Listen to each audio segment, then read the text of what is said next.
Apa, Hero, Tristan? Aku mau tanya samamu, bro. Bisa? Kenapa orang Muslim disunat, sedangkan nanti di padang mahsyar itu orang Muslim berkulub kembali juga? Gimana itu? Gimana gimana? Kan kalian kan, apalagi orang Muslim kan sangat mendengung-dengungkan yang namanya sunat. Sangat penting di dunia ini. Hmm, Tapi nanti ketika kalian hmm, masuk ke padang mahsyar, semua kalian kembali berkulub kok. Oh gitu ya? hmm, Iya. hmm. Jadi sunat itu apa sih artinya? Karena di surganya Ya, kalian itu sunat semua. bahasa Arabnya khitan Iya, maksud aku apa gunanya itu? untuk sholat. Hanya Ya, untuk memang di akhirat masih ada sholat. Iya, karena kan gini bro buat Tristan sholat. ya. Gini ya, Hmm, kita ya, dilahirkan dalam keadaan tak bersunat. ya, Setelah kita lahir beberapa hari atau ya. berapa bulan atau berapa tahun, kalau muslim 8 tahun disunat, mati. Tapi nanti di padang mahsyar menjelang surga, semua manusia di sana nggak ada lagi yang bersunat, kembali semua Bro kulutnya dapat itu. angka 8 tahun tuh dari mana? Iya, karena orang muslim bilang, ada yang bilang 8 tahun. Iya, karena aku udah banyak ketemu sama orang muslim. Sunat itu, khitan itu sebelum balik. Ya udah sebelum balik lah, Andai dia balik balik umur balik. 12 tahun. Oh, 10 itu. tahun sunat juga nggak apa-apa. 11 Ya tahun udah juga nggak nggak apa-apa. apa-apa. Maksud aku, kenapa sejauh mana pentingnya sunat itu? Karena toh dilahirkan dalam keadaan tak bersunat, nanti di padang pasar juga dalam keadaan tak Hmm, bersunat. ya. Nah itu dia. Coba bro, gimana itu? Ya, khitan itu kegunaannya untuk syarat sah sholat. Jadi kalau orang yang tidak tuntas istinjanya itu akan mendapat siksa kubur. Maksudnya begini, eh, saat sholat istinjanya tidak tuntas, ada siksa kubur. Jadi di sini apa namanya? Memang diharuskan adab menghadap Allah ini dalam kondisinya itu tidak membawa air seni, gitu, air kencing ini, gitu. Karena khawatir ada sisanya saat lagi habis kencing kan, tahu sendiri lah, paham sendiri. Gitu. Ini adab. Nah setelah nanti di mahsyar itu kembali apa kulub gitu ya. Ya sesuai alam biasa 104, alam menciptakan penciptaan kedua seperti yang menciptakan penciptaan mulai penciptaan pertama. Ya diciptakan ulang seperti itu karena di akhirat juga udah nggak ada lagi soal tinggal dihakimi segala macam. Nanti imam masuk surga nanti apakah gitu. Nanti disunat lagi itu Allah alam belum ada keterangan juga sana. Aku tunjukkan hadisnya ya. Ya Ya, kan ini udah nih. aku bilang tuh nggak ada lagi sholat di akhirat. Jadi Iya. nggak wajib untuk sunat. Jadi sholat sunat itu hanya kepentingan sholat. Sholat ya. Tapi maksud aku kan Untuk sholat berarti doang gitu sebenarnya. mengapa di dunia harus disunat supaya Jadi kalau sunatnya ada orang yang nggak bagus? sholat, Oh, bentar ya. salat sah, Wahai syarat sekalian, sah, bentar. salat sah. Wahai sekalian manusia, sesungguhnya kalian dikumpulkan Fitrah. menuju Allah dalam keadaan tidak beralas kaki, telanjang dan masih berkulub, belum dihitan. Sebagaimana kami telah Iya. memulai penciptaan pertama, begitulah kami akan mengulanginya. Itulah suatu janji yang pasti kami tepati. Sesungguhnya kamilah yang akan melaksanakan. Sesungguhnya orang pertama diberi pakaian pada hari kiamat ialah Ibrahim alaihissalam. Ah ini, jadi berkulub kok. Ini. Iya Ini kan hadis. nggak ada gunanya Oh, lagi karena di akhirat emang ada sholat lagi kan udah nggak ada. oh, berarti beda ya sunat Abraham di Taurat dengan Al-Quran. Di hadis ya. Beda makanya gue lihat ada perjanjian sudah itu untuk apa ini gue oh, bilang. Makanya waktu kalian contoh nih ada muslim menyatakan kalian harus disunatkan basi gue nggak pernah bahas itu. Kenapa gue tahu kalian kan nggak sholat gitu nggak wajib sholat. Jadi nggak sunat nggak masalah. Gue nggak oke, pernah oke. gubris kok masalah sunat. Boleh lah cek semua debat dialog gue itu. Pernah nggak gue masalahin sholat? Satu pun nggak sunat. Satu pun nggak pernah. Iya banyak yang mempermasalahkan itu. Pada bilang kan Mila Abraham segala macam disunat. Nah, makanya kita bilang kalau di perjanjian lama ya sunat itu adalah simbol perjanjian, lambang perjanjian. Ya logisnya begini. Kalau di kami itu Nabi Ibrahim itu sebelumnya itu belum tahu siapa robnya gitu. Oh, di PB ini nggak ada kisah begini. Di PL mah. Saat itu Nabi Ibrahim melihat ayahnya membuat berhala. Ayahnya pembuat berhala, namanya Azar, bukan Terah ya, Azar. Ini kan beda versi ya, yang ditabrakan tuh. Saat itu dia sedang mencari siapa Tuhannya, ini nggak logis bagi Tuhan. Pergi dia ke malam, ke siang, lihat matahari, lihat bulan. Itu kan, habis itu hilang. Lihat bulan, habis itu hilang. Kemudian, turunlah wahyu. Turunlah wahyu, dia diangkat menjadi nabi. Diangkat menjadi dia wajib sholat. Wajib sholat, dia harus sunat. Seperti itu. Jadi ini bukan masalah perjanjian-perjanjian yang ada di PL itu harus keturunan harus disunat. Ngapain gitu loh? Kok keturunannya contoh, keturunan Abraham memilih Kristen. Ngapain disunat? Keturunan Abraham memang di zaman Babilonia nggak menyembah dewa. Ada juga. Bahkan Samaritan menyembah dewa Asyera gitu. Ya kan? Di raja-raja, dua raja-raja. Ya mereka nggak sholat nggak masalah dong. Orang nggak ada sholatnya. Logisnya di situ. Saat dia sholat, dia sunat. Kalau nggak sah sholatnya. Tiba-tiba ada perjanjian sunat nih di PL nih. Apa ini juga? Bukan perjanjian sunat. Itu simbol, bukan Pak. Bukan lagi. Iya, maksudnya ini sunat itu bukan perjanjian, itu tanda. Jadi perjanjian Allah dengan manusia itu. Iya, perjanjian kekal kan tentang sunat siapa? Bukan, perjanjian tentang Mesias. Mesias lagi. Loh, Pak. Aduh. Bapak baca di kisah Abraham ya, di Keluaran 6 ayat 7. Bapak Pak.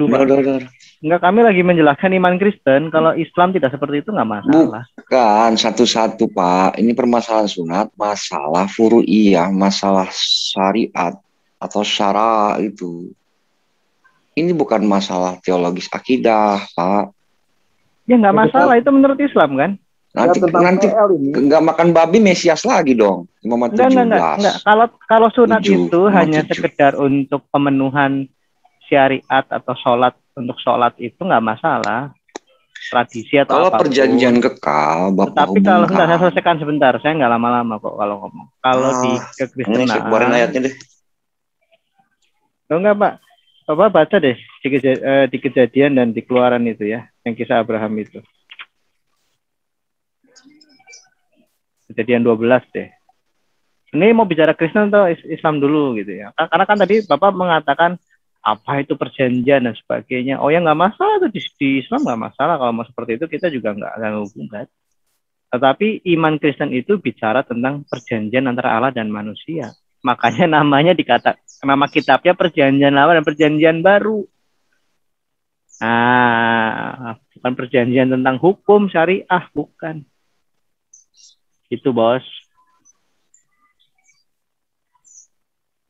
Itu pengantar dari saya. Kalau mau dalam perjanjian, apa itu perjanjian ya kita gali lagi. Ya kan sunat di itu Islam itu ya cuma sekedar setara dengan fitrah pembersih bulu, cukur bulu. Nah, coba hubungkan ini ke Mesias deh. Ya akan nyambung. Anggap saya ini bodoh ya, nggak tahu apa-apa gitu ya. Coba Pak Edo jelaskan. Ya nggak akan nyambung. Inilah perjanjianku yang harus kamu pegang. Perjanjian antara aku dan kamu. Dan Abraham serta keturunanmu. Dan setiap laki-laki di antara kamu harus disunat. Harus dikerat kulitnya. Ini kan untuk keturunan aja. Coba hubungkan dengan Mesias, Pak. Baca dari ayat 1 dong. Kejadian 12 baca. Kalau baca ayat tuh jangan satu ayat, minimal satu perikop, syukur satu kitab. Kejadian 12 itu perjanjiannya apa? Nah, itu bos. Masa langsung perjanjian sunat. Coba penjelasannya apa di situ? Sunat itu apa coba? Untuk kesehatan kah atau apa coba? Isi perjanjian sunat apa? Tunjukin ke saya. Lah, Kan Bapak yang mengajukan Ya dalil Bapak ini. jelasin ke saya, nggak saya Ya, bodoh. kalau saya menjelaskan, ini bukan perjanjian sunat.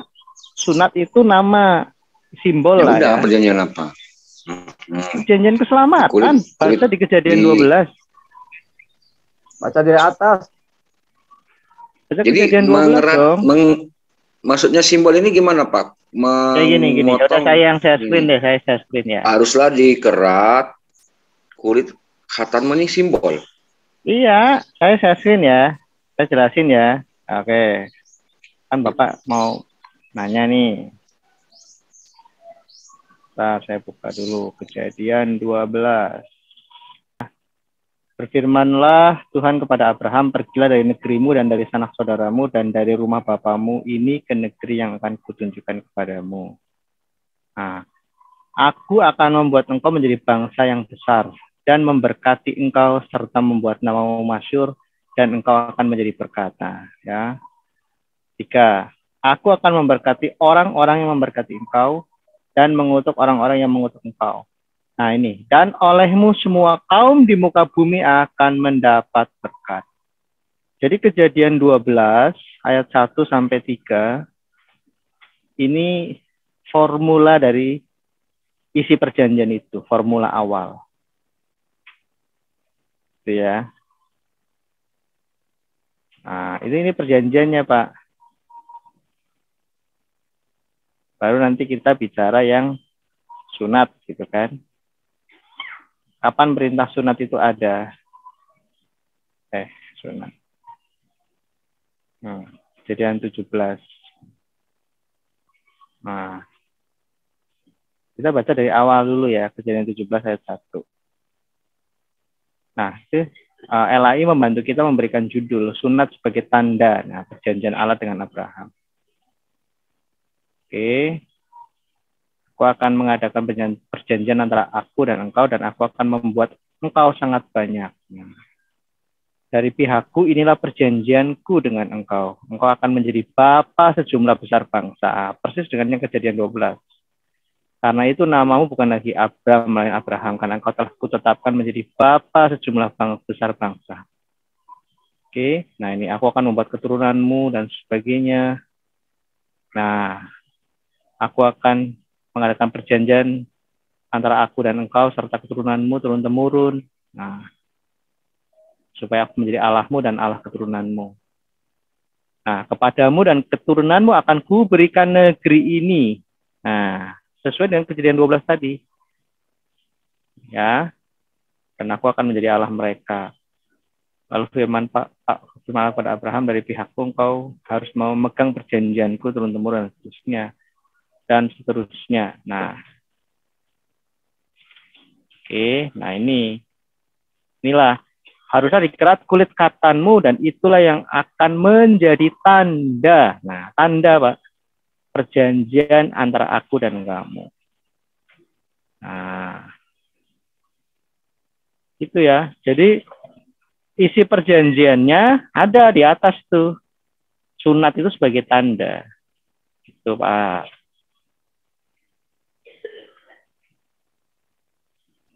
Ya betul itu sih. Putus-putus, Mas Jason, putus-putus. Bahwa keselamatan itu datang dari bangsa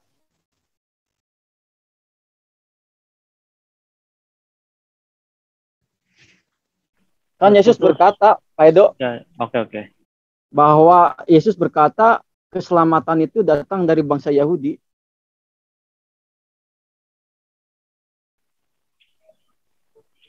Makanya itu sesuai dengan perjanjian Allah dengan Abraham yang diganti menjadi Abraham, yaitu bangsa Yahudi memberkati seluruh bangsa di seluruh dunia. Makanya Yesus berkata keselamatan datang dari bangsa Yahudi. Nah, belum. Udahlah, kenapa pada diam? Ya udah. Ya jadi silensium. Di dalam Islam, sunat itu sebagai syarat sah sholat. Itu aja, sesimpel itu. Barang siapa yang sholat, tapi istinjanya tidak tuntas, maka ia akan disiksa dalam neraka. dalam siksa kubur. Gitu. Sebagai syarat sah sholat doang kita. Walaupun Nabi jelaskan di dalam hadis lain, fitrah manusia ya ini hitan gitu ya. Maksudnya sepantasnya manusia itu seperti ini gitu. Itu. Tapi utamanya adalah syarat sah sholat. Maka Nabi Ibrahim pun saat diangkat menjadi nabi, di kami itu sebelumnya dia belum nabi. Kalau di PL mungkin langsung jadi nabi. Gitu.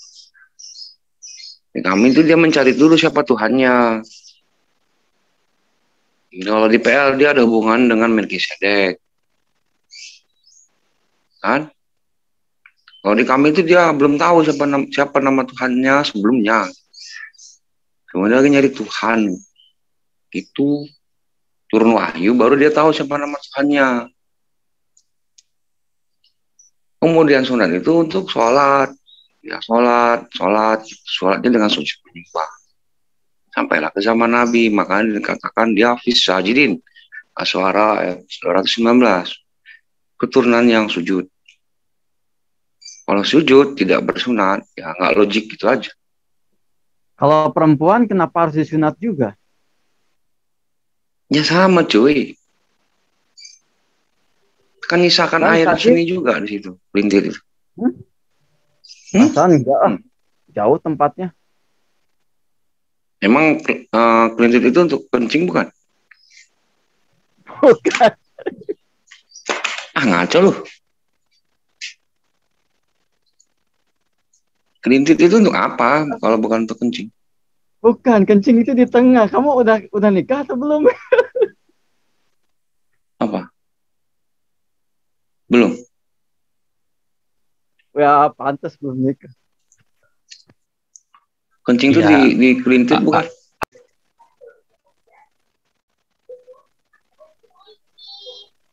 Kalau bagi saya jadi ada tiga lubang. Satu namanya lubang vagina, satu lubang uretra itu yang buat kencing.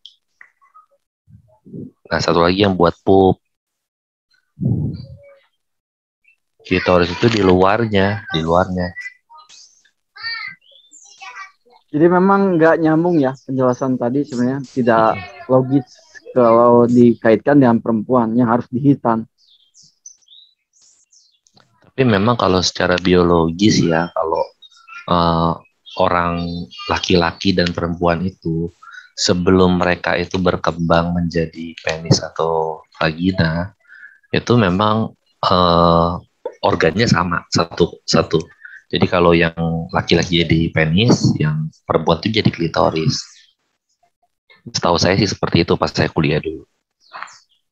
Tuh bisa memanjang sehingga 9 cm. Tuh. Ini di Google loh. Oh, nggak tahu saya kalau sampai 9 cm nggak pernah dengar sih itu. Ini itu mungkin kanker kali itu. Saya screen deh. Dari dalam gitu. Dari dalam asalnya dia sampai permukaan muncul keluar itu 9 cm. Bukan saya ya yang ngomong ini. Google. Mana referensinya. Jadi bahas yang ginian. Ya kalau saya kan ngomong ilmiah ya. Karena saya kuliah belajar itu. Ya klitoris itu yang disunat gitu loh. Tapi kata Nabi jangan sampai habis, sisakan itu 9 cm. Wah, 9 cm.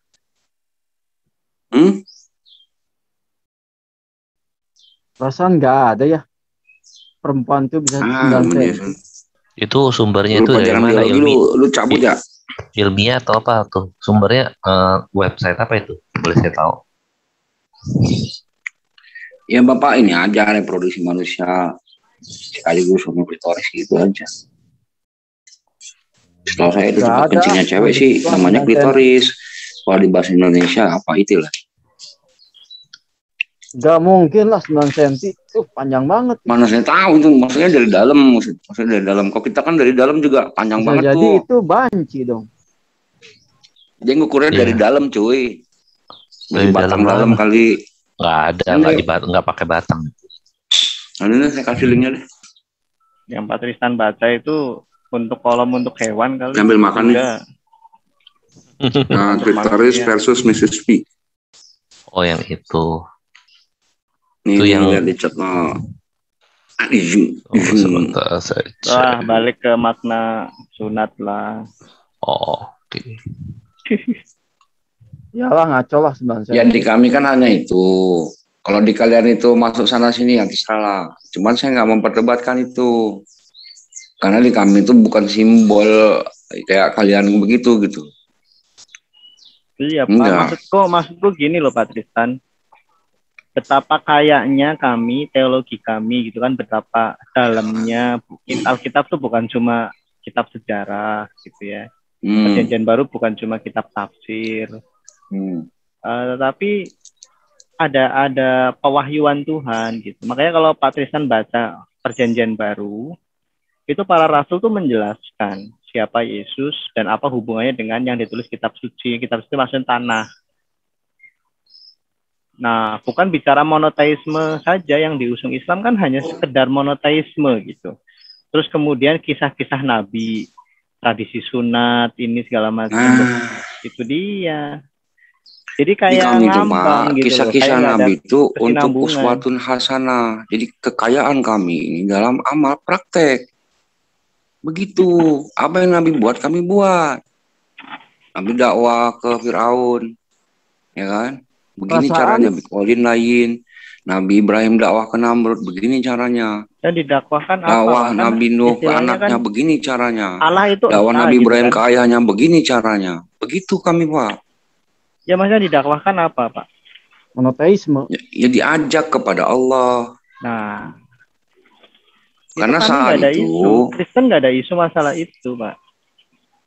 Tapi yang jadi isu kekayaan kami itu di situ kalau saat menceritakan tentang kenabian, uswatun hasanah, ya. Takut kana fi Ibrahim, uswatun hasanah. Sungguh di dalam milah Ibrahim itu terdapat teladan yang baik, hasanah, baik-baik gitu, banyak, diikutin gitu, Mas. Ya teladannya apa? Secara rohani gitu loh, bukan yang sifatnya fisik, sifatnya duniawi, manusiawi gitu kan. Di Al-Imran 67 dikatakan Hanifah musliman. Dia hanif gitu. Saat diperintahkan oleh Allah aja nggak ada tetek bengek, menanya langsung pergi aja gitu. Contoh pergi ke Namrud, pergi aja dia. Sembelih anakmu, sembelihnya. Itu hanif tuh patuh. Patuh yang nggak banyak tanya gitu. Beda sama Nabi Musa. Nabi Musa itu bukan ibaratnya apa ya, banyak nanya juga. Terakhir dia nanya, ya Allah, aku ingin melihat engkau di Al-A'raf 143. Allah firmankan, walantaroni, kamu tidak akan mendapatiku, kata. Kemudian ketika Allah menunjukkan keagungannya, kehebatannya maksudnya, gunung diledakkan Allah, dar, pingsan Nabi Musa. Nabi Ibrahim nggak begitu. Gitu. Kata Allah langsung ikut. B kata Allah langsung ikut. Gitu. Itu aja sih.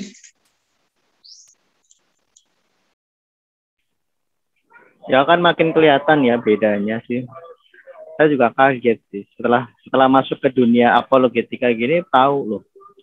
Yang diusung ternyata cuma itu aja itu. Cuma tentang monoteisme, Allah itu esa. Terus yang kedua mengutip atau kisah-kisah para pendahulu begitu ya. Dan itu pun sebenarnya nggak selaras dengan yang tertulis di tanah gitu. Ya.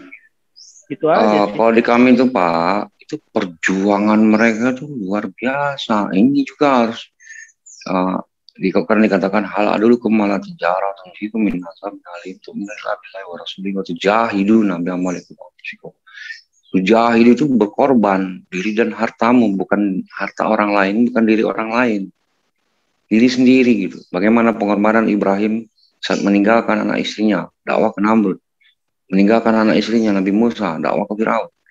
Itu kan pengorbanan begini ini ya memang harus kami ikuti, cuman jarang muslim yang ikut ini. Pengorbanan apa, Pak? Tapi Untuk apa? itu kan korban perasaan, Pak. Baru punya anak, disuruh pergi ke Namrud, dakwah. Itu pun dibakar lagi. Ya kan ada ribuan orang, Pak, melakukan itu. Mungkin dia merantau kerja jadi nelayan, jadi apa, meninggalkan anak. Apa bedanya? Beda, Pak. Makanya Yesus juga menjanjikan di Matius 19 ayat 29. Dan ada, jangan bahas Alkitab dulu. Nggak maksudku. Ada. Saya lagi belajar Al-Quran. Nggak maksudnya apa ya? Pengorbanan itu menurut itu perasaan. Iya, saat dakwah itu. Dakwah itu kan kalau pakai akal. Turun perintah. Pergilah kamu ke Namrud. Ajaklah dia kepada Allah. Kalau kita pakai akal, Pak, andai kan saya Nabi Ibrahim, saya nggak akan pergi. Cari mati. Ya cari mati lah. Kalau Namrud pasukannya jutaan. Begitu. Korban diri dia. Nah, di lain pihak, dia mengorbankan apa? Ya namanya suami istri kan pengennya ngumpul terus. Tapi saat itu disuruh pergi gitu, untuk agama. Ini akan beda, Pak. Saat saya ini pergi mencari duit ke Jepang, ke Amerika, itu beda. Beda tuh rasanya. Contoh Bapak juga kalau ada misionaris gitu pergi ke mana, nggak mungkin bawa istri kan? Nah itu kan ya, perasaan istri bagaimana? Hubungannya dengan wahyu Tuhan apa terkait kisah itu, pengorbanan itu? Iya, dakwahnya itu diikuti gitu. Cara dia dakwah, ada perintah Allah untuk mengajak manusia kepada Allah, harus lintas benua, mungkin lintas daerah, lintas kampung gitu. Meninggalkan anak istri demi agama. Ini kan sebagian orang mungkin kalau Pak Edo kuat imannya mungkin nggak masalah gitu. Tapi kepada orang yang imannya lemah-lemah, ini kan masalah. Kalau zaman saat itu gimana kan caranya meninggalkan uang? Saat terhadap perintah kan udah biasa, prajurit diperintah oleh raja berperang bertahun-tahun, meninggalkan anak istri, itu udah biasa. Ketika Tuhan harus mengajari seperti itu, apa nggak diketertawakan oleh manusia saat itu yang sudah biasa nomaden, berpindah-pindah, sengsara? Ya mungkin bagi orang saat itu mungkin hal biasa. Saat sekarang mungkin tidak biasa, begitu ya. Tapi menurut saya saat itu pun tidak biasa karena baru punya anak. Punya anak dari Hajar, itu Hajar alaihissalam. Itu harus pergi gitu. Dan pergi dari satu kota ke kota yang lain itu kan berbulan-bulan, Pak. Mungkin sebulan setengah gitu kan lama. Kalau dia menikah di tempat tujuannya kan nggak masalah. Dia menikah lagi kan nggak masalah itu. Ya. Punya anak. Iya, saya nanya sama Bapak, itu anak ditinggalkan apa? Nabi Ibrahim kaya enggak gitu? Karena cek lagi gitu. Apa ditinggalkan yang buat anak istrinya? Ada warteg enggak di situ? Ada meninggalkan berapa tahun? Abraham meninggalkan berapa tahun, Pak? Ibrahim itu? Malam, Pak. Yang jelas lama lah. Antara Makkah ke Namrud itu jauh. Kalau jalan kaki. Berarti wahyu Tuhan, Allah Anda kepada manusia lewat Ibrahim itu hanya untuk itu ya, untuk apa? Enggak hanya, kan banyak, Pak. Nabi itu tugasnya apa sih, Pak? Coba deh ajarin saya. Tugas Nabi itu apa? Juru bicara Tuhan, menyampaikan wahyu yang khusus waktu itu ya. Nabi itu sifatnya pewahyuan khusus pada bangsa Israel. Karena gini, Pak, disebut Nabi itu kan setelah zaman Abraham, Pak. Di kami itu Nuh, Nabi Ibrahim juga Nabi, Pak. Adam itu bukan Nabi, Pak. Fokus Ibrahim, Pak. Ibrahim bapaknya orang beriman, itu Nabi. Bapaknya orang beriman maksudnya? Nabi hubungannya dengan Nabi apa? Kalau bapak orang beriman itu? Ya, kalau di PL itu kan disebut Nabi juga. Jangan di Bapak nggak baca. Jangan di ini. Iya, saya tahu. Kan tadi saya bilang Nabi itu kan setelah Abraham. Nah, tugasnya Nabi itu apa? Juru bicara, penyampai pesan Tuhan. Kaumnya Nabi Ibrahim itu Israel atau siapa? Ya umatnya Elohim lah. Belum ada Israel saat itu. Nah, Kalau di kami Quran saat itu Abraham dia, di Quran itu Abraham tuh dari Bani Israel gitu. maksud saya begini, yang didakwahinya Namrud itu bukan di Israel tapi Mesopotamia. Ya emang zaman Abraham belum ada bangsa Israel, Pak. Ya, iya, jadi dia itu tugasnya adalah menyampaikan, wahai Namrud, lu bukan Tuhan gitu loh ibaratnya. Yang Tuhan itu di kami Allah gitu. Dia mendakwakan itu di kami itu. Zamannya Ismail Tuh. juga begitu. Sama, semua nabi begitu semua. Contoh Nabi Soleh kepada kaumnya kaum Samud. Ya dakwahin la ilaha illallah. Kemudian minta petunjuk puasanya jadi nabi. Dikabulkan oleh Allah, dikeluarkan dari dalam batu. 2 orang lagi. Ya kan? Nggak lama unta itu pun diambil susunya untuk minum kaum itu. Jauh, suaranya kecil. Halo? Udah bagus belum? Kecil sih. Tadi bagus tadi. Benar nih. Ah, ini bagus. Sekarang bagus. Ya. Habis itu kaumnya malah dirayu seorang wanita untuk membunuh unta tersebut. Dibunuh untanya. Kemudian Nabi Soleh doa kepada Allah agar diazab kaumnya. Diazab. Habis. Kaum Samud, kaum Ad, Nabi Soleh. Nabi Hud, kaum Ad. Nabi Nuh juga sama. Di Nuh ayat berapa? 26-27. Ya Allah, janganlah kau tinggalkan kaumku kecuali dalam kebinasaan, kata Nabi. Karena Nabi Nuh dirajam saat itu. Dilempari batu sama kaumnya. Gitu aja sih ceritanya sih, nggak jauh-jauh dari itu. Cuman beda-beda beda-beda pengorbanan. Yunus malah meninggalkan kaumnya. Karena kesal gitu. Kurang sabar. Pergi malah dimakan ikan paus. Kalau di kami ya Pak, Lantas wanakin zalimin harus baik lagi. Mengenai Allah itu esa, nggak ada isu Pak. Setan pun paham Allah itu esa Pak. Sesimpel itu. Terus? Ya kitab suci. Cuman manusia ada sifat inabah. Manusia kan punya sifat inabah Pak. Kembali. Beda sama jin iblis. Kali membangkang dia susah balik. Susah tobat. Itu yang jadi masalah. Malah sombong. Ya. Di kami itu begitu, dia sombong, dia nggak mau tobat, astakbar. Jadi di Islam memang tidak ada teologi tentang perjanjian gitu ya? Kalau di Al-Anbiya 25 itu, ya yang diwahyukan tiada Tuhan selain aku. Gitu. Bukan saya ya, bukan Tristan. Oh kalau itu jelas, Yahudi dengan ya cuma itu aja yang fokusnya itu aja. Oh. Yang paling utama ya. Gitu. Anal 26 36 juga. Jadi itu yang didakwakan. Nanti ada cobaan, ada ujian, ada ya gitulah, pasti ditolak gitu sama kaum tersebut. Biasanya. Hanya satu yang nggak nolak itu yang dalam literasi Quran itu Nabi Sulaiman. Nabi Sulaiman itu menguasai angin, menguasai sebagian setan, sebagian jin itu dikuasai dia juga. Kekuasaannya luar biasa. Pada manut semua. Nah, tapi di situ dikisahkan dia juga dakwah kepada Ratu Bilqis. Ratu Bilqis juga takluk sama. Jadi tantangannya nggak terlalu hebat. Tapi saya lihat tantangannya itu kaya. Dia kaya tetap taat sama Allah, nggak lupa. Dia kan kaya raya. Kembali lagi ke nabi yang lain. Semua ya, yang dituturkan Pak Tristan. Kok kesan saya klaim semua gitu. Apanya?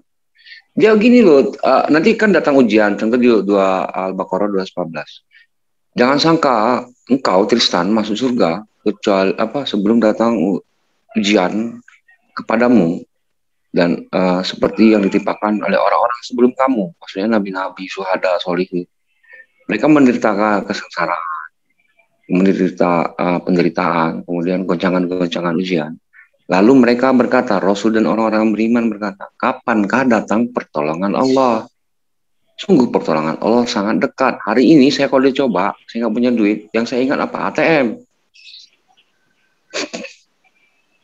Ya kan? Karena gini logikanya, Pak Tristan. Kira-kira saya masuk surga nggak? Belum tentu. Itu. Oh, kalau Pak Tristan beda dengan Pak Alex ya. Ini Pak Tristan, kan di Islam itu mendakwahkan monoteisme itu ke seluruh dunia. Berarti ada nabi orang Eskimo. Logika sederhananya begitu. Terus? Logika itu maksudnya di Al-Isra 15. Di situ dikatakan kami tidak akan mengazab kaum yang belum diutus utusan. Oh, berarti seluruh dunia nggak dikirimkan rasul-rasul ya? Cuman di daerah setelah Nabi Muhammad, karena Nabi udah nggak ada, tugasnya itu diambil sama kaum muslim yang sekarang. Ditawarkan oleh Allah. Apa? Begini maksudnya, logika ya. Kita main logika. Artinya Allah itu kan wajib untuk mengirimkan rasul-rasulnya ke seluruh dunia, ke suku Aztec, ke suku Maya, ke suku Aborigin, ke suku Papua. Jauhan bro, begitu, kan? Jauhan, Romawi aja, Bulgaria. Iya, tapi ternyata yang kita dengar cuman sekitar Abraham, sekitar Nuh. Itu kan cerita-cerita di Alkitab semua. Iya, di Quran juga sama, masih di dalam situ. Begini logika sederhananya ya. Kita kan bermain data nih. Data Alkitab menuliskan bahwa kisaran tentang kisah itu yaitu Adam, Nuh, Abraham, dan Al-Quran pun melakukan itu. Tidak saya dengar tentang Nabi Eskimo, Nabi Aztec, Nabi Maya, Nabi Aborigin. Mana itu? Ya tinggal dicek aja. Mereka munculnya kapan? Di abad keberapa, tahun keberapa, di zaman Nabi apa? Karena nabi-nabi itu khusus kepada kaumnya sebelum Nabi Muhammad.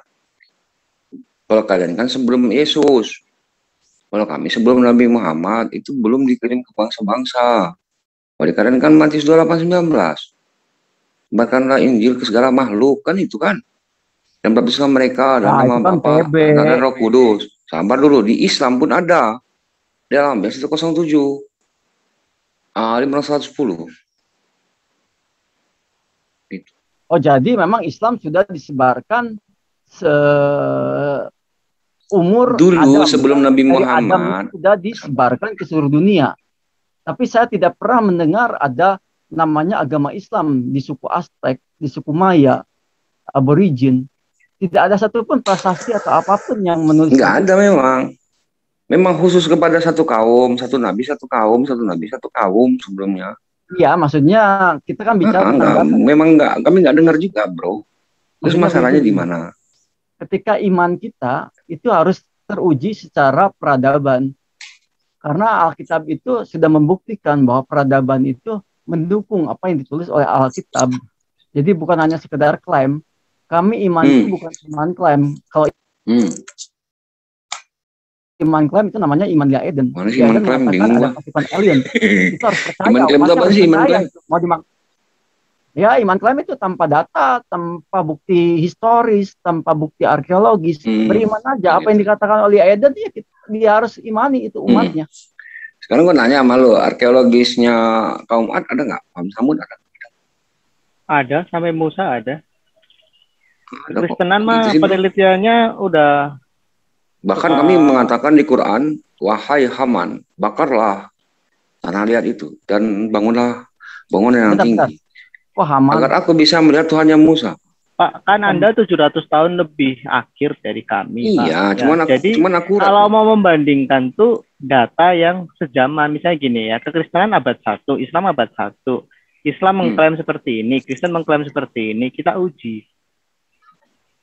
Nah masalahnya, ya, kalau Anda cerita tentang Haman, loh, orang kisah tentang Haman itu udah berada di kitab suci kami lebih dulu kok. Tapi Haman di zaman Esther di Bapak, kalau kami Haman di zaman Musa. Ya Haman itu kan jabatan itu kalau nggak salah, atau nama. Enggak, maksudnya gini loh. Ya memang jabatan. Jangan yang dibawa tuh kisah Haman aja, kan orang dengarnya foto ya. Ya itu jadi tema andalan. Yang mana lagi? Yang Ratu Bilqis? Enggak, maksudnya begini. Kayak gini ya, bagaimana menguji, kan menguji itu ada dua kalau terkait agama. Menguji tentang kekristenan ada tidak, atau menguji apa yang tertulis di dalam kitab suci. Misalnya kitab suci Kristen cerita tentang prokurator namanya Pontius Pilatus, ada nggak sih? Atau kitab suci ini ngarang misalnya gitu. Berarti yang kita uji isi dari kitab suci Kristen. Mengujinya pasti dari alat ukur yang di luar Alkitab. Ada tidak sejarah-sejarah yang menuliskan tentang sosok Pontius Pilatus misalnya? Nah, misalnya dalam Quran ada cerita tentang Haman. Bagaimana kejauhan lah Pak, kalau Bapak cerita Kristen, saya cerita Nabi Muhammad. Adakah kuburannya, adakah rumahnya, Abu Bakar, adakah keturunannya? Nah itu yang saya mau, oke. Kalau yang di Quran itu diceritakan ada Muhammad ya, ada nabi yang bernama Muhammad. Sekarang ada tidak yang data sejarah yang ditulis pihak netral yang sudah menguji bahwa iya betul itu adalah kuburannya Muhammad. Iya betul Muhammad itu eksis. Ya, udah. Nah, kalau penulis yang saya tahu itu yang menuliskan tentang Nabi Muhammad dari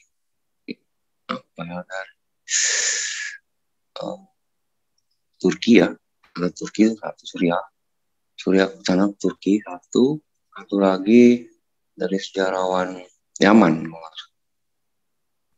Tunjukkan data aja lah. Ya, gambar ini. Terus kuburannya juga ada, sesilanya juga ada sekarang, baik. Gitu. Peninggalannya juga ada. Yang menulis silsilah siapa, Pak? Ya? Yang menulis silsilah siapa? Silsilah yang ke atas apa yang ke bawah? Data eksternal, ya terserah. Silsilah yang ke atas apa ke bawah? Terserah Pak. Yang menulis silsilah itu siapa? Kalau yang menulis silsilah ke atas, dari Nabi ke atas dan ke bawah sedikit, itu Ibnu Hisham yang menuliskan, dan Nabi sendiri dalam hadisnya. Tapi hadis Nabi tidak sabar. Masalahnya manuskripnya Ibnu Hisham itu tidak ada. Sirah itu yang Anda Bapak cerita manuskrip, saya minta perkamen deh. Lukas punya mana, bawa sini deh. Ini. Oh ada abad 1 ada. Mana sama papirus 66 ya? Ada abad 1 ada. Tenang saja. Tulis tangan Lukas ya. Ya kalau Kristen, anggapnya Kristen nggak ada. Jawab aja ada tidak? Tulis tangan Lukas, saya minta. Silsilahnya Yesus itu. Masa 700 tahun setelah Kristen kok mau dibandingkan dengan Kristen? Iya, Bapak kan mau cerita sejarah nih, saya minta. Mana? Oh berarti Islam nggak ada ya, manuskripnya Ibnu. Tulis tangan Lukas mana, Pak? Tadi manuskripnya kalau masalah hadis ada. itu kan hafalan. Kalau yang hadis itu hafalan. Kejar dulu dong, kan Nabi mengatakan. Tunjukkan satu penghafal hadis sampai sekarang. Banyak Pak, ayo sampai ke Jawa Tengah. Ada berapa ribu hadis yang sahih saya tanya? Kalau itu tergantung Pak. Nah, ya tergantung. Ada ratusan ribu hadis Pak. Tergantung periwayatnya belum siapa. Ada penghafal. Ayo ke Jawa Tengah ayo. Banyak yang hafal hadis. Bahkan nggak lulus kalau nggak hafal 5.000 hadis.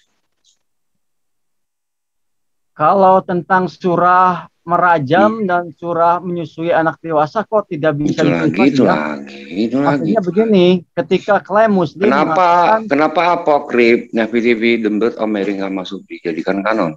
Itu kan mantap, apokrif bisa terjaga. Mantap itu, Injil Thomas itu Yesus poligami.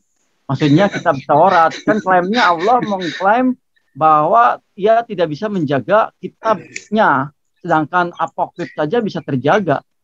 Hak Tuhan. Enggak, maksudnya begini, Tuhan. Hebat mana? Saat memasukkan. Begini, hebat mana? Nih, kalau ini bandingkan secara orang awam ya, hebat mana antara kitab apokrif yang terjaga. Aku paling malas kritik teks ini sebenarnya.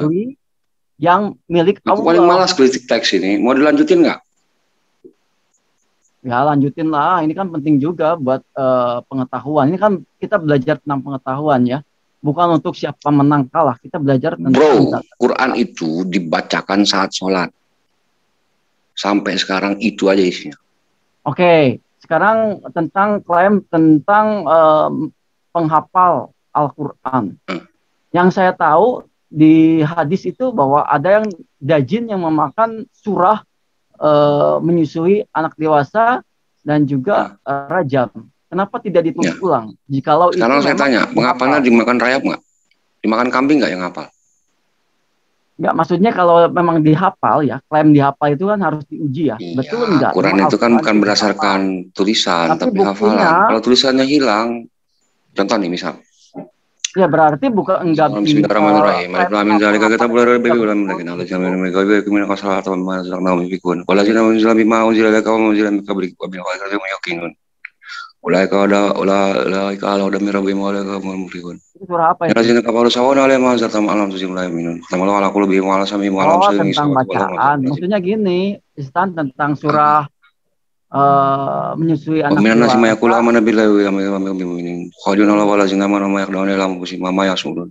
Bi qulubihim maradun fasadahum maradan wa lahum adzabun alim bima kanu yaksibun. Ayo.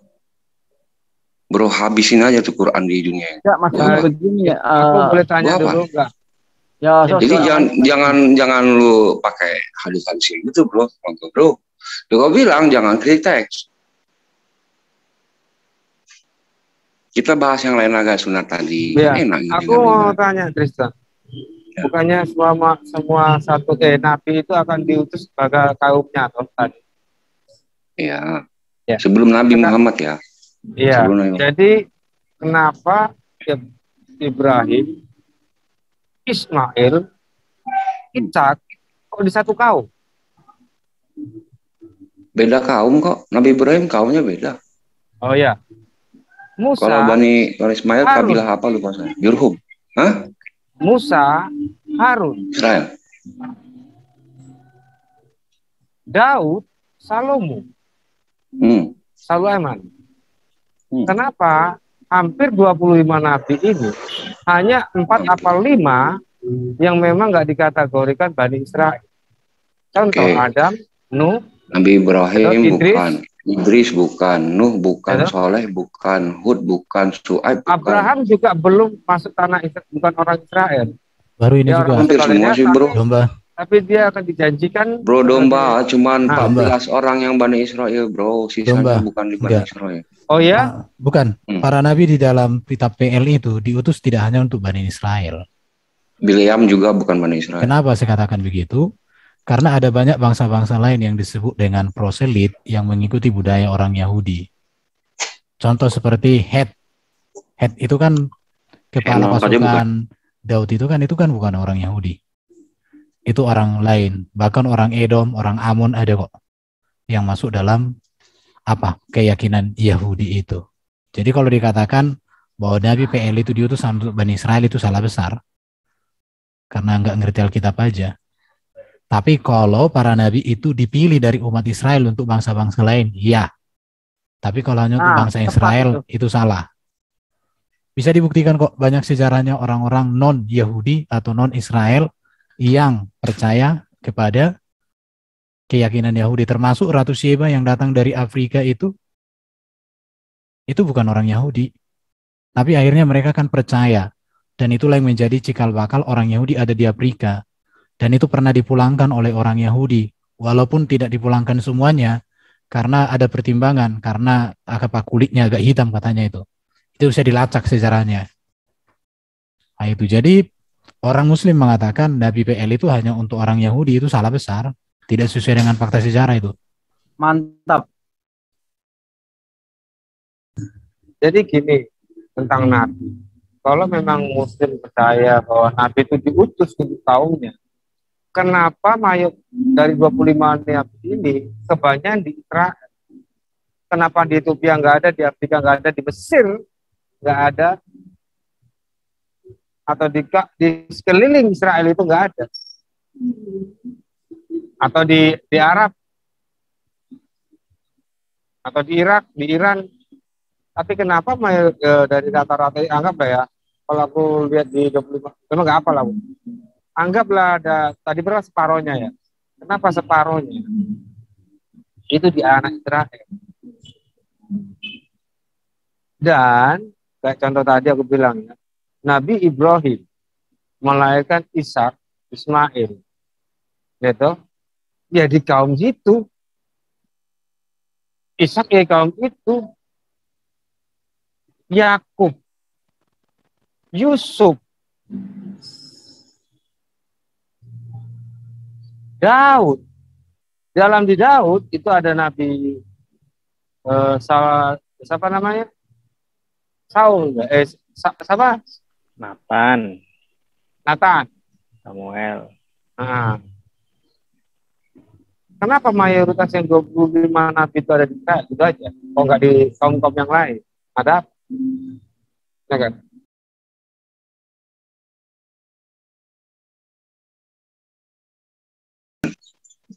Nah, nabi artinya adalah orang yang berlepas yang tinggi, sehingga bisa melihat ke depan, belakang, samping, kanan, kiri.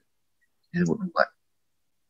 Nabi, dari kata naba, artinya pembawa bangsa yang akhir. Manusia, ini lagi dalam ujian. Saat dia lahir, dia nggak kenal siapa Tuhannya. Saat dia balik, tugas Nabi mengajarkan siapa Tuhannya. Begitu. Nanti kasih dua pilihan, mau taat apa durhaka. Taat masuk surga, durhaka masuk neraka.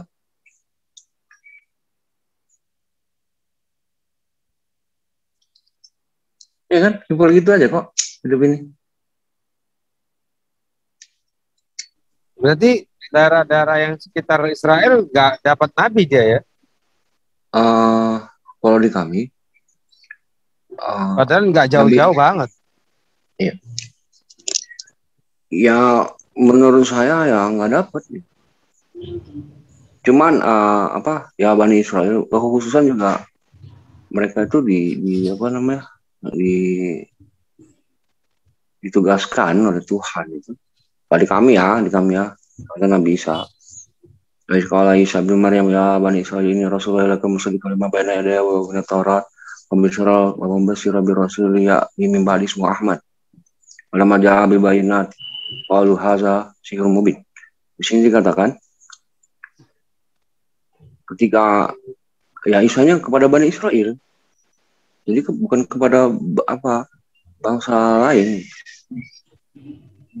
Tapi kalau di zaman Nabi Musa kepada kaumnya dia begini. Tapi diperintahkan juga di luar Nabi Musa, yakni Firaun.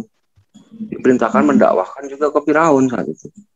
Kekhususan agar apa? Ini ada keterkaitannya apabila Firaun tidak tobat.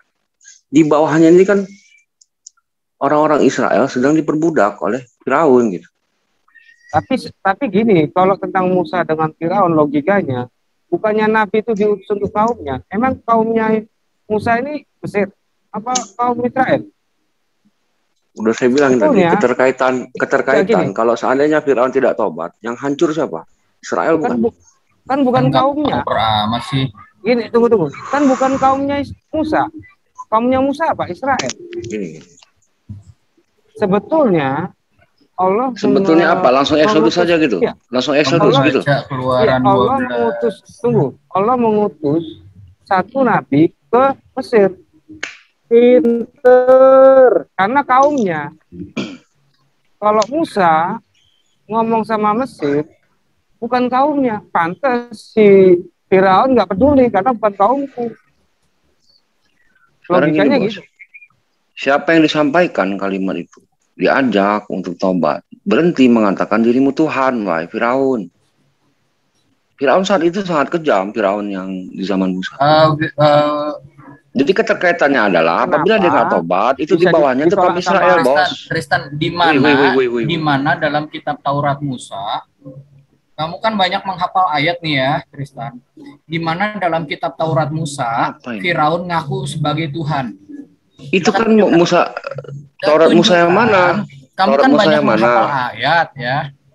Taurat Musa yang mana nih? Kitab Taurat Musa Islam apa Taurat Islam atau Taurat Yahudi? Saya bilang di mana dalam kitab Taurat Musa ya, Firaun mengaku sebagai dia adalah Tuhan. Di mana? Sebutkan ayatnya. Balik lagi ini orang. Tidak ayatnya seperti itu ya. Kamu itu kebanyakan ini kebanyakan dogma dari Arab ini. Iya, ada nggak? Arab. Sabar bro. Ada nggak ayatnya? Jadi salah Ini bertanya. Nah, kalau bertanya tentang galak, bro. Quran, ya ke Quran, jangan ke kitab lain. Sabar. Oke, saya boleh jawab nggak nih? Silakan. Ya, Taurat ini yang dipahami di dalam Quran itu dituliskan di atas lau, Al-A'raf 145.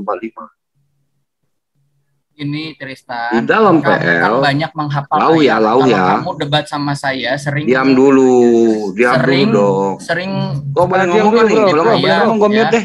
Bro, diam dulu bro. Tanya, di mana di dalam kitab Taurat Musa atau di dalam tanah Yahudi tuh Firaun mengaku sebagai Tuhan, di mana? Ayatnya ayat berapa? Udah selesai belum? Nah, kamu tadi bilang bahwa udah selesai belum? Bahwa Musa itu udah selesai belum? Pertanyaannya udah selesai belum? Juga kalau belum selesai, Firaun.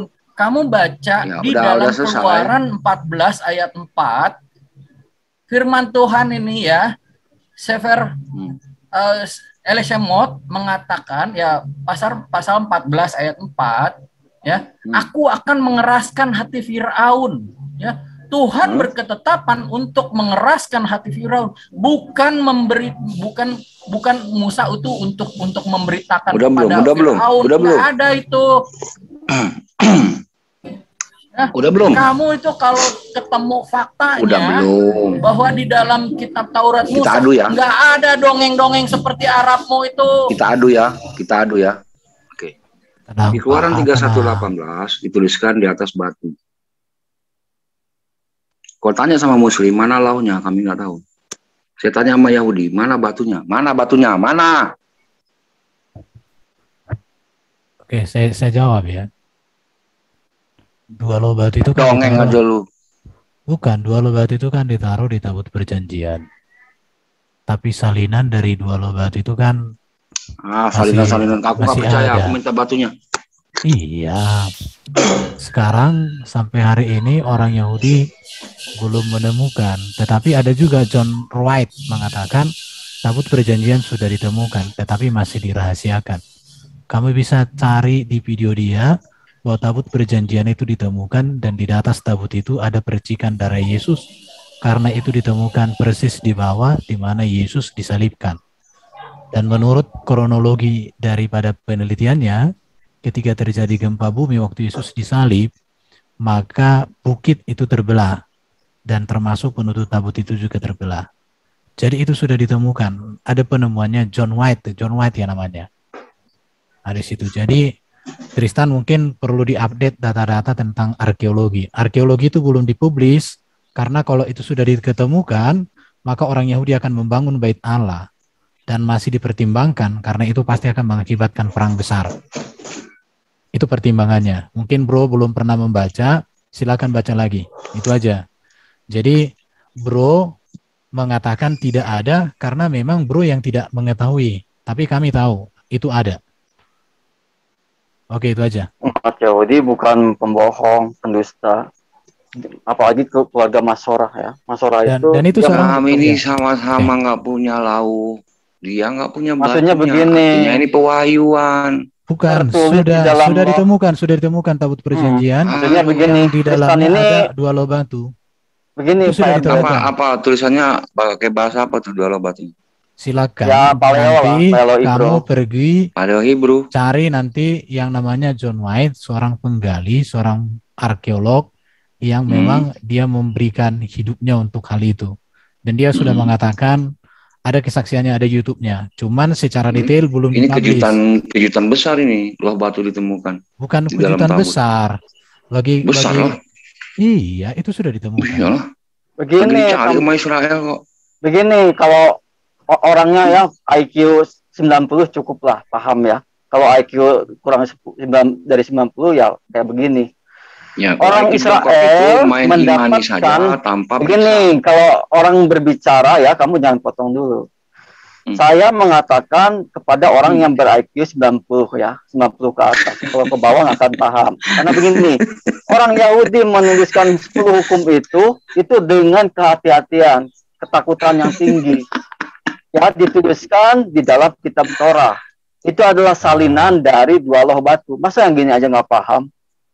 Paham nggak? Enggak, kalau 2 loh batu itu nggak ada, kenapa sih Mas?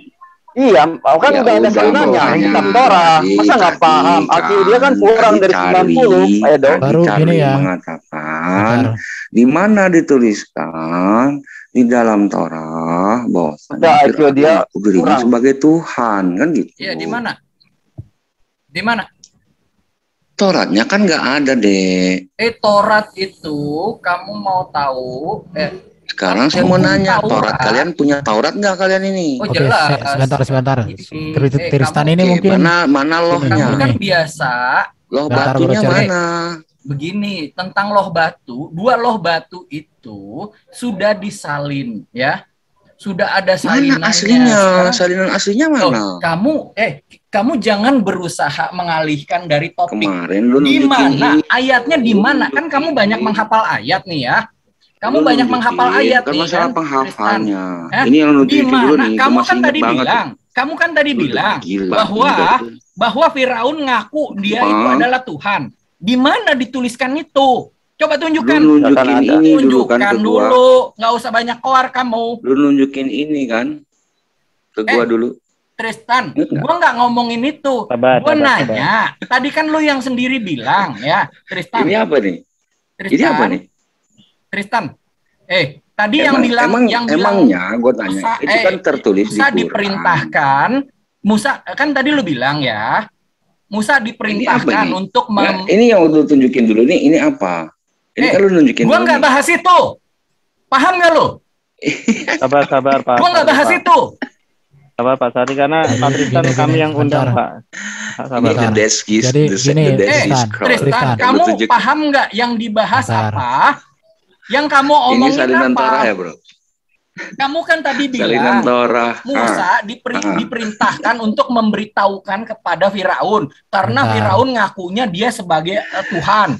Di mana disebutkan itu? Gue mau ngopi dulu cuy. Sebutkan dulu ayatnya. Gue mute dulu ya. Pak Sari. Kalau nggak kamu apa-apa, nggak Pak. bisa- Cooling down, Pak. Cooling down. Kalau kamu nggak bisa, kenapa kamu bisa ngomong kayak tadi? Dari mana Apa- kamu dapat? Pak Sari, Pak sabar. Charlie udah nggak dikejar sampai kemanapun nggak akan ada tertulis. Emang nggak ada, Cuma tapi kenapa Pak dia Charlie. bisa ngomong seperti itu? Ya itu iman dia, biarin aja. Itu berdasarkan Nah, di sini Quran, Pak Sari. dia Pak akan Sari. berbenturan dengan fakta sejarah. Ya, Pak Jadi- Sari itu jadi- dia menyampaikan dari Sesuai Quran. fakta sih. Nggak ada Di zaman faktanya itu, Fir'aun. Tristan. Laut Jadi- lo. Di zaman Gini, Fir'aun. kalau Di Bro zaman Tristan ini Musa, kan Fir'aunnya itu berhasil membangun bangunan yang luar biasa. Di mana Hasil daripada di dalam kitab kekejaman yang luar biasa, manapun, memperbudak Firaun orang ngakunya Mesir dia adalah dan Tuhan. Israel. Di mana? siapa Pak- memperbudak orang Mesir dan Wahyu itu, Israel Pak lah? Charlie, Di Quran tadi ada. yang Pak Tristan sampaikan tuh dalilnya dari Quran, Pak. Jadi kita tidak berhak mengkritisi dalilnya Quran. Kalau di kitab tanah memang tidak ada itu. Memang Orang kami kitab Wahyu kok. Di mana? Kitabmu kitab halo. Jangan Kitabmu kitab gitu, halu tenang itu. aja. Gak usah marah-marah, Pak Tristan. Kalau ular Pak makan Charlie, debu tuh Pak, halu nggak? Pak, ini live, Pak. Kalau Pak Charlie masih kurang tertib, ada penghujatan, kami remove dari sini, Pak. Tolong tenang sedikit, Pak ya. Pak Tristan, mohon maaf ya, itu tadi kami nggak bermaksud untuk. Santai aja sambil ngopi nih. Jadi gini Pak Tristan ya, kalau berbicara tentang manuskrip, khususnya untuk PL, orang Yahudi sepakat dengan Kristen dalam hal itu. Bahkan kemarin itu, Ini sorry ya, di sini aku lagi ada. bahkan kemarin itu Menahem Ali membuat siaran live yang menegaskan bahwa kitab Taurat dalam manuskrip asli gulungan naskah Laut Mati itu benar ada, dan itu sesuai dengan yang ada sekarang. Jadi artinya kitab kita masih punya manuskrip. Dua loh batu itu memang belum ada yang menunjukkan secara terbukti dilihat oleh mata ya. Walaupun ada klaim dari John White dan lain sebagainya itu. Tetapi kalau kita coba bandingkan dengan Quran, bro, sampai detik ini manuskrip Quran yang ada di zaman Baginda itu tidak ada. Bahkan ratusan tahun, 100 tahun, 200 tahun Baginda pun nggak ada yang asli. Bahkan yang digunakan di Indonesia sekarang ini kan masih yang dikodifikasi tahun 1924 di Mesir Al-Azhar itu. Situ. Cuman ya bro mungkin nggak sampai ke sana, tapi nanti bro bisa searching lah di Google supaya nanti bro bisa dapat ilmu yang lebih banyak lagi. Pak Munim Siri bisa dibeli bukunya. Saya punya bukunya dikirim sama sahabatku, kawanku. Iya. Ya. Yang itu saya aja nasihat tangkap, saya. Tristan tadi berani copy paste yang saya ayat dari tangkap artinya yang kitab bisa Keluaran di 31 ayat 18 itu. Kamu baca nggak ke pasal 32-nya? yang nulis siapa, bro? Itu kan Musa yang nulis. Musa yang nulis. Yakin lu Musa yang nulis? Begini Tristan, Ya, seluruh pertanyaan simpel dunia aja. Kejadian mengakui, sampai imamat itu yang nulis siapa? seluruh dunia mengakui kitab Taurat Musa dituliskan oleh Musa dan abdinya Yosua. Oh gitu. Sekarang begini, kamu tadi berani Saya mau copy paste. nanya sama Tristan, bro, kamu minjem saya dulu. minta Kamu tulis kan tangan tadi Musa.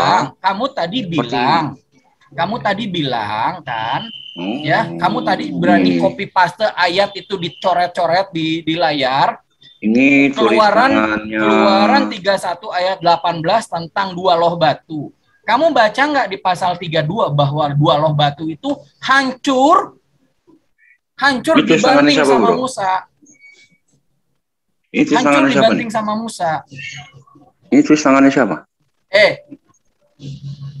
Tristan, kamu nggak Ini usah tulis tangan kayak siapa gini. ini? Kamu nggak usah sok tahu kayak gini. Kamu tunjukkan aja dulu perkataanmu yang tadi itu.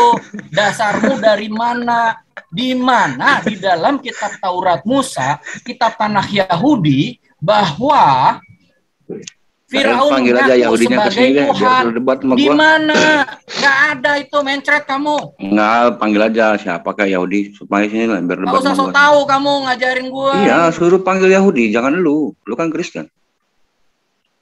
Siapa yang lu bilang Yahudi? Terserah lu mau manggil siapa, mau Gue Ishak, punya mau Billy, rekamannya. mau Cahyono sekalipun kemarin gue bilang, lo bisa bahasa Ibrani, bukan berarti lo Ibrani. Dan dia bilang, siapa yang ngaku Yahudi? Gue punya rekamannya. Ya, siapa? Siapa lagi lo mau sebutin? Aduh, Yang ngaku bro. Yahudi sini tunjukin batang hidung. Ini aduh. Nggak usah keluar-keluar macam-macam. Tunjukkan Ini satu ayat di dalam kitab Taurat Musa atau di tanah Yahudi, seluruh tanah Yahudi, atau kitab Talmud atau Misnah atau apapun, ya, bahwa Firaun ngaku dia adalah Tuhan. Gimana? Gak gitu, bro. Kalau nggak ada, lu belajar lagi. Dipahami, Charlie, ya. Nabi Musa alaihissalam menuliskan kisah ada. Gak usah pakai alaihi salam. Gak ada itu. Kami Tidak harus satu mengatakan pun. begitu, bos. Jadi apa tadi ya substansi yang penting yang mau kita bahas ya? Malah jadi ke masalah Firaun ya. Oh, domba kecil tadi itu ya, bro, domba yang tentang Nabi itu untuk di luar Israel ya. Poin menarik juga itu. Lagi di jalan, bro. HP tak taruh di tas. Lanjutlah, itu aja. Iya, intinya gitu. Kepada Bani Israel, nabinya ini. Memang agak banyak, bro domba. Hampir setengah lah. Tapi nggak semuanya, setengah. Hampir setengah. Kalau nggak salah 13 atau 14 gitu. Dan itu pun nabi-nabi yang kisahkan di Quran. Di kami ada Zulkarnain. Berarti ada Bro Tristan ini itu. ya. Bro Tristan. Wih. Berarti nabi-nabi yang ada di Quran itu tidak ada hubungan dengan ada di Alkitab ya. Karena kalau kulihat dari apa yang Bro jelaskan, ajarannya berbeda. Bukan hanya berbeda, saya pakai istilah itu bertempur. Itu yang menjadi pertanyaan besar. Jadi sebenarnya bagaimana sih nabi-nabi di dalam kitab Bro itu dikaitkan dengan sejarah Yahudi? tanpa mengaitkan dengan kitab Yahudi dan juga kitab Kristen. Ya. Karena orangnya berbeda, ajarannya berbeda, karakternya Tuhannya beda. Tuhannya beda. Itu utamanya itu, Tuhannya beda. Berarti sebenarnya Islam ini berdiri di atas ajaran Quran yang tidak memiliki hubungan dengan kitab Yahudi dan Kristen. Nggak ada. Oke. Jadi kami bukan penyempurna kitab kalian, enggak. Oke. Kalau ada muslim yang mengatakan Quran adalah penyempurna Bible gitu kan. Ya udah, aneh. Iya udah nggak apa-apa. Kalau udah kayak gitu keputusannya bro, berarti bukan keputusan saya, memang begitu. Itu kenyataannya gitu ya. Oke. Aku Faktanya, baru tahu karena kan gini. Datang ayat begini. Ayama amatul lakum dinakum, arasmamtul nikmati alaikum, waraditu lakum Islam madina. Hari ini aku sempurnakan nikmatku kepadamu. Nikmat agamamu, asmamtu, ayama akmaltu. Hari ini aku sempurnakan bagimu nasihat dariku gitu. Dinun nasihat. Nah, akhir ayatnya itu waraditu lakum Islam Madinah, dan aku meridoi Islam ini artinya ajaran keselamatan menjadi agamamu gitu. Ajaran bagimu yang kamu jalankan dalam milah. Jadi yang disempurnakan itu Islam sebelum-sebelumnya. Bukan agama kalian, bukan kitab kalian, bukan. Itu. Kalau ada muslim mengait-ngaitkan ke kalian ya, jitak aja kepalanya kok. Tuhannya beda kok. Seperti itu, Pak. Jadi sekarang yang menjadi pertanyaannya Pak Tristan, ya ini pertanyaan besar. Lantas bagaimanakah jejak sejarah para nabi yang sebelum Muhammad itu bisa dibuktikan? Atau apakah memang ajaran Pak Tristan ini adalah ajaran yang tak memiliki sejarah? Ya. Itu menjadi kalau kita lihat, sorry. Sebelum Nabi Muhammad, saya kan katakan tadi, ada Nabi Soleh, kaumnya kaum Samud, ada artefak kaum Samud, peninggalannya, puing-puingnya, gitu. Kepada Nabi Hud ada namanya kaum Ad. Diceritakan di Quran kaum Ad ini hebat dalam pertanian, tapi hancur. Ada tuh, puing-puingnya masih ada. Contoh Nabi Daud. Ya itu contohnya. Nabi Daud itu gimana Pak Bapak menjelaskan itu? Orang apa dia itu? Baru Sulaiman. Ya, kalau aslinya silsilahnya, genealoginya, contoh ya, saya tahu di PL itu Musa dikatakan itu, anak Yehuda kan. Kan nggak ada kaitan dengan Yahudi, nggak ada kaitan dengan kitab kita. Sekarang karena tidak ada kaitan dan Pak Tristan sudah sepakat, ya. Maka sekarang bagaimana Pak Tristan bisa menjelaskan kepada kita siapa itu Nabi Musa, siapa itu Nabi Harun, siapa itu Nabi Daud, siapa itu Nabi Sulaiman, siapa itu Nabi Yahya? Coba Bapak bisa menunjukkan nggak literatur yang bisa kita memahami keyakinannya Pak Tristan ini dengan literatur yang tak Pak Tristan kaitkan dengan literatur Yahudi dan Kristen? Bisa Pak? Ya. Jadi kita kesampingkan dulu kan agama bro kan. Kita lihat di Quran. Quran itu anaknya Nabi Ibrahim siapa? Ini Ishak kepada siapa? Ini kisah kan ada kisahnya. Nabi Ayub itu ada kisahnya. Nanti turunnya ke Nabi Musa. Yang ini Israel. Itu. Nanti ada tafsirannya di bawah biasanya. Ini loh yang Daud ini orang Israel gitu aja, tapi nggak disebutkan ini bangsa turunan Yehuda atau turunan Lewi atau turunan, nggak begitu. Genealoginya nggak disebutkan memang. Makanya saya sebutkan tadi fokusnya adalah fokus nabi-nabi ini dakwahnya sama, mendakwakan Tuhan yang sama, cara dakwahnya juga mungkin berbeda-beda ya kepada siapa gitu. Ada yang kepada raja juga, kepada kaum, ada yang kepada kaumnya saja. Ada yang mempunyai masalah dengan ayahnya, mempunyai masalah dengan anaknya. Fokusnya ke sini. Bukan kepada genealogi-genealogi yang Bapak sebutkan ini tadi gitu loh. Ini Daud ini ada di zaman siapa gitu kan. Bersilsilah.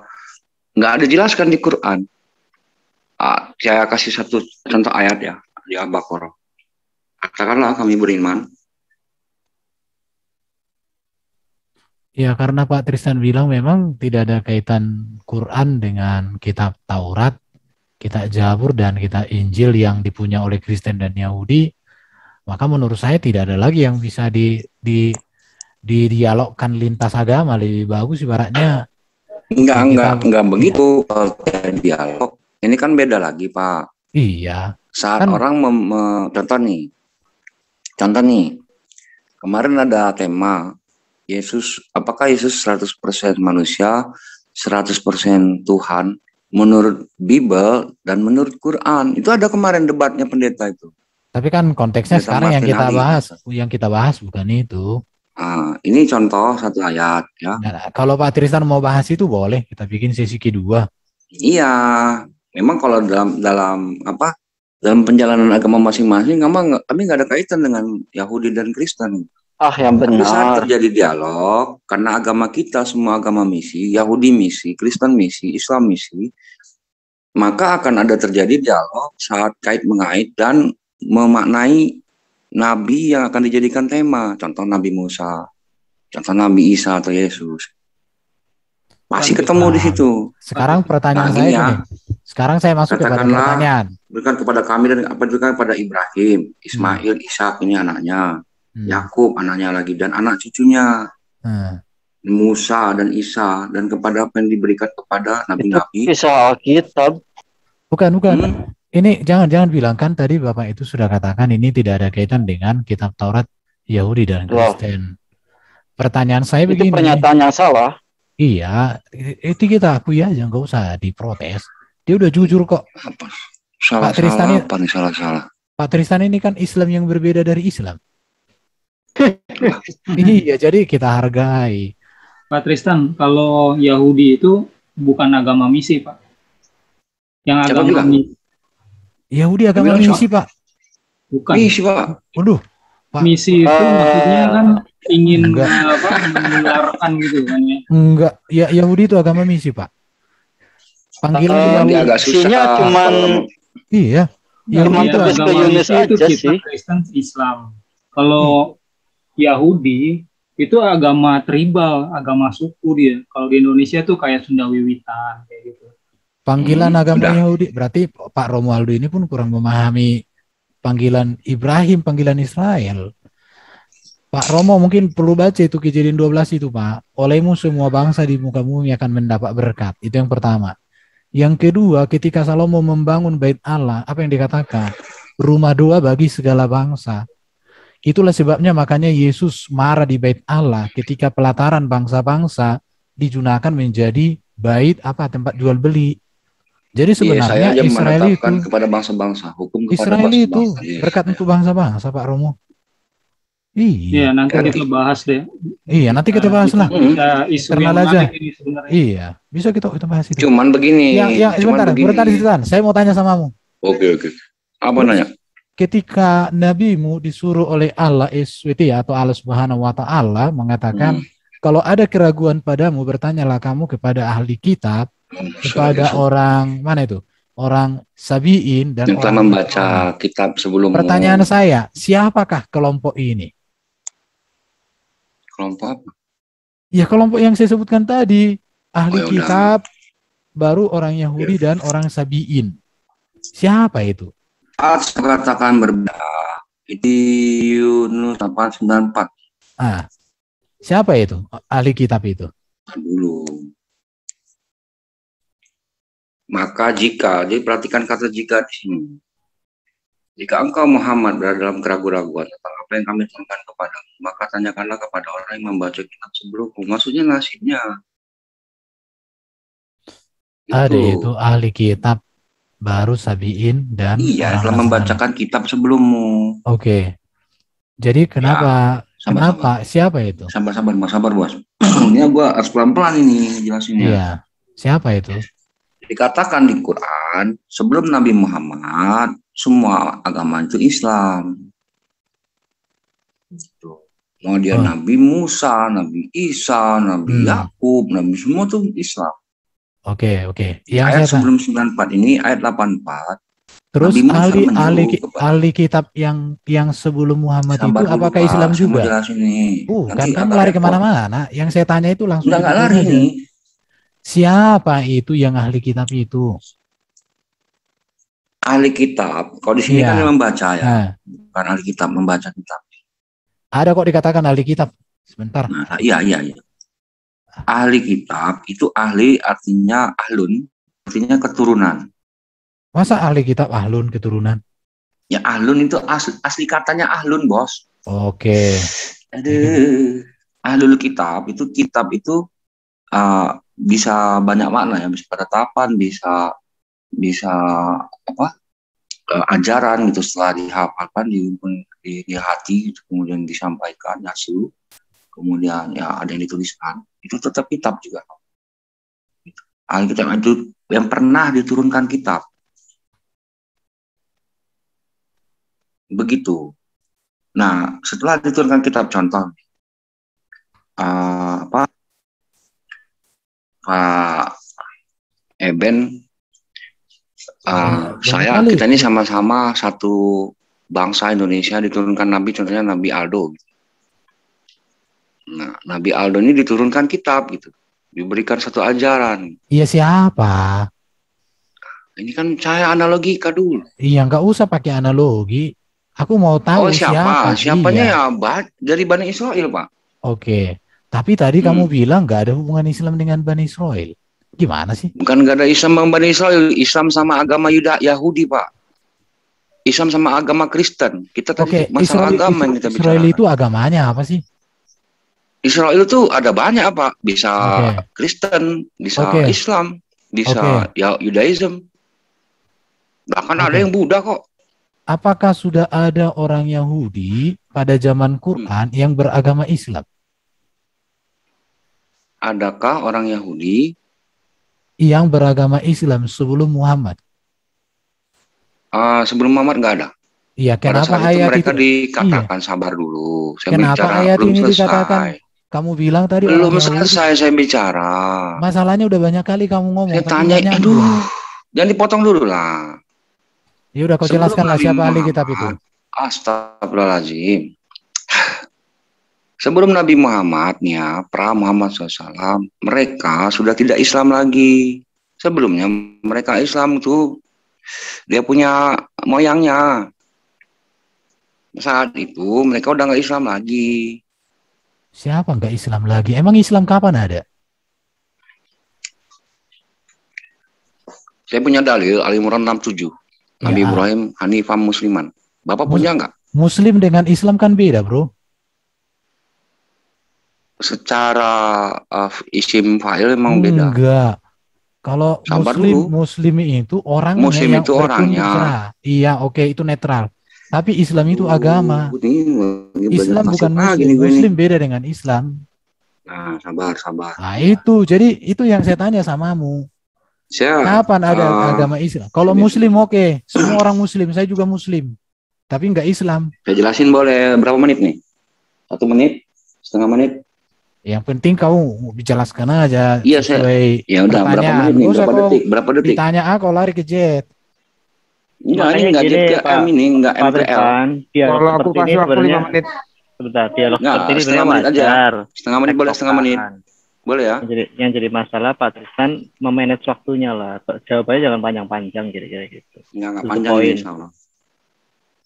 Ya, Islam ini masdar gitu.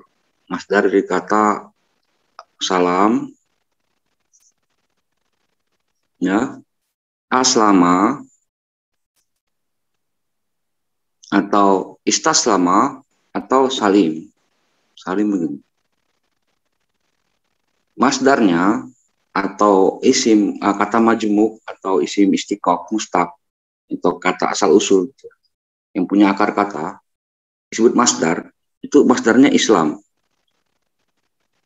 Islam ini artinya adalah ajaran keselamatan kalau diartikan dari sini, atau ajaran berserah diri diartikan dari sini, atau ajaran suci apabila diartikan dari sini. Penganutnya disebut Muslim. Misalkan Indonesia orang Indonesia disebut Indonesian. Seperti itu, semudah itu. Jadi orang Muslim itu, yakni orang-orang yang menjalankan ajaran keselamatan atau Islam. Dari kata selamat, salam. Dah, selesai. Yang saya tanya samamu tadi, kapan agama Islam ada? Itu yang saya tanya. Bukan, itu dulu harus kamu tuntaskan. Kapan agama Islam ada? Coba jawab dulu itu, bro. Sederhana kok pertanyaan saya. Halo. Kapan agama Islam itu ada? Agama Islam itu diajarkan kepada Nabi Adam. Oke. Jadi ya kepada jin juga sih saat itu. Iblis juga diajarkan Islam. Jadi sebelum Adam sebenarnya udah ada. Karena jin diciptakan sebelum Adam. Oke. Al-Hijr 2627. Oke, saya tanya berikut.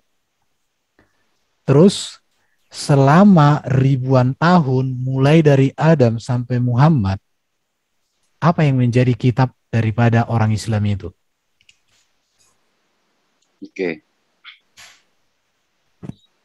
Kalau kita lihat dari Nabi Ibrahim, katakan di Al-Baqarah ayat 2 dikatakan Rasulullah minallah yaslu sufa mutahharah. Jadi Rasul dari Allah menyampaikan ayat-ayat Quran itu dari suhuf gitu. Kemudian ya Allah ayat 28 29 suhuf Ibrahim wa Musa, suhuf Nabi Ibrahim dan Musa. Dikatakan oleh ulama-ulama Nabi Ibrahim menerima suhuf. Apa itu suhuf? Ada suhuf dua itu apa? Suhuf. lembaran-lembaran, Pak. Iya, sekarang pertanyaan saya, di mana lembaran-lembaran itu? Sabar dulu, makanya sabar dulu. Ya saya sabar, aku kan bertanya pelan-pelan. Aku tanya aja yang sudah ini bukan pelan-pelan, saya belum selesai jelasin. Ya udah, jelaskanlah. Sufa mutahharah tadi adalah lembaran suci. Ada yang memanainya itu dari kitab Allahul Mahfuz yang ada di langit. Allahul Mahfuz itu adalah lauh yang dijaga gitu, mahfuz, dijaga dari kata mahfuz. Jadi di sini pertanyaan saya di mana sekarang? Iya, ini langsung saya jawab. Gak ada jawabanmu yang sesuai pertanyaan. Gak usah bertele-tele. Di mana sekarang? Ini maksudnya hafalan, Pak, gitu. Cuman yang disampaikannya itu dari suhuf yang ada di Lauhul Mahfuz yang disampaikan oleh malaikat, kemudian disampaikannya. Okay. Jadi ajaran ini adalah orang. Jadi dari dihafal, kemudian diajarkan Nabi Ismail dihafal, diajarkan ke kaumnya dihafal, begitu terus sampai turun-temurun. Okay. Termasuk nama Allah, termasuk sujud sholat, termasuk kurban, termasuk tawaf, termasuk sunat. Ini akhirnya di zaman Nabi Muhammad SAW, kaum Quraisy mengenal siapa nama Tuhannya, contohnya nama bapaknya Abdullah. Artinya Nabi Muhammad di sini adalah orang Islam. Quraisy semua Islam. Quraisy saat itu musyrik. Kenapa dia musyrik? Al-Ma'idah 3, karena menyembah berhala. Menggabungkan penyembahan kepada Allah. Tapi ditanya siapakah yang menciptakan bumi, mereka menjawab Allah. Siapa menurunkan hujan, mereka menjawab Allah. Boleh Muhammad sejak kecil memang Muslim. Mengikuti siapa? Nabi Ibrahim. Mana dalilnya? Al-Imran 67. Siapa nama Tuhannya Allah? Al-Baqarah 32. Inilah keheranan saya sama Bro Tristan ini. Kenapa saya bilang keheranan saya? Siti Khadijah saja, istri baginda Nabi, itu bukan orang Islam, punya agama. Pamannya dia seorang pendeta, tapi bro bilang Islam. Gerejanya di mana, Pak? Ya udah dihancurkan lah. Leher. Ditanya tadi surahnya itu dia belum tunjukkan. Iya, memang enggak ada. Katanya hafalan. Jadi semua hafalan. Jadi hafalan kok orang Arab Quraisy kuat ngapal. Bro Tristan, aku tanya ya. Pernah baca kitab Gnostik nggak? Gnostik? Iya. Pernah sih. Iya. Gnostik juga klaim kalau ajarannya ini itu sudah ada di zamannya Set, anaknya Adam. Gitu. Sama, ini seperti klaim di agama Islam. Jadi klaim-klaim seperti ini itu muncul akibat tertulis di dalam literaturnya. Kalau agamanya ini sudah melampaui, sudah ada di zaman ribuan tahun yang sebelum kitabnya itu ada gitu. Nah, cara kita untuk menyelidiki apakah itu benar adalah keluar dari kitab itu dan ngecek ke data empiris. Ya, cek data arkeologi, cek data sejarah ya dari agama-agama lain. Caranya seperti itu untuk tahu ya sebenarnya itu klaim sepihak atau memang itu diakui secara universal. Nah, saya kasih contoh lain. Kalau sepihak, memang sepihak, Pak. Saya akui itu sepihak. Kalau dari luar, apakah ada datanya dari luar yang bisa ditampilkan secara arkeolog? Paling piramid, paling kaum Samud, paling kaum Ad, paling tempat Nabi Ibrahim dibakar ada tuh di Babilonia. Cuman begitu-begitu gitu. Tapi kalau kita lihat secara kitabiah, kalau kitabiahnya nggak ada kitabiah. Iya, di Alkitab nggak ada gitu kan, di arkeolog juga nggak ada. Kalau hubungannya Adam sama Allah, terus hubungannya misalnya Raja Daud sama Allah, terus ada Raja Salomo sama Allah, di data arkeolog itu nggak ada gitu. Nah, ini saya kasih contoh selain di Islam, kan ada Gnostik tadi ya, yang klaim ajarannya itu sudah ada tuh di zamannya Set, anaknya Adam.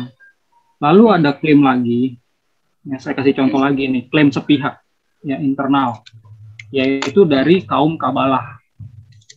Kaum Kabalah adalah kaum mistiknya Judaism.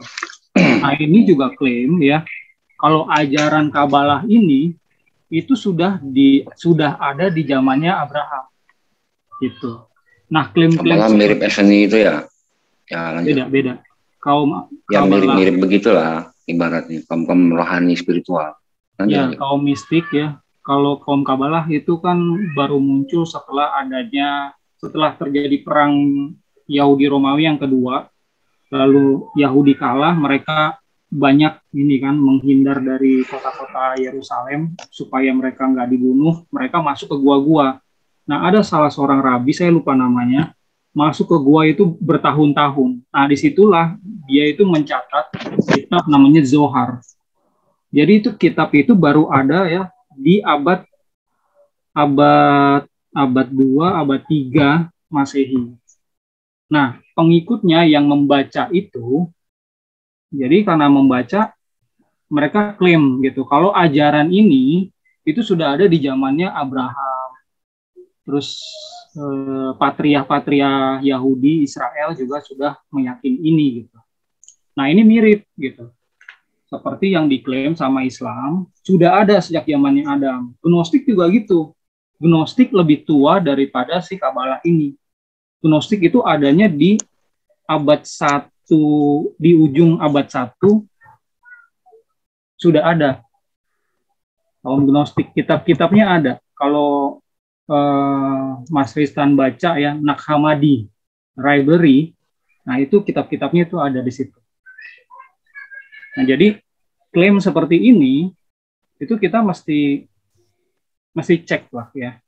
Kalau kita mau mempelajari data agama kita mesti ngelihat juga secara data empiris ya. Iya. Kita nilai seperti akademisi. Karena klaim itu kita tarik ke bisa menyenangkan hati kita sebagai penganutnya, tapi begitu kita lihat gitu, sejajarkan agama kita dengan agama-agama yang lain, kita lihat di dalam timeline sejarah, ternyata agama ini baru muncul di abad sekian. Seperti itu, Pak.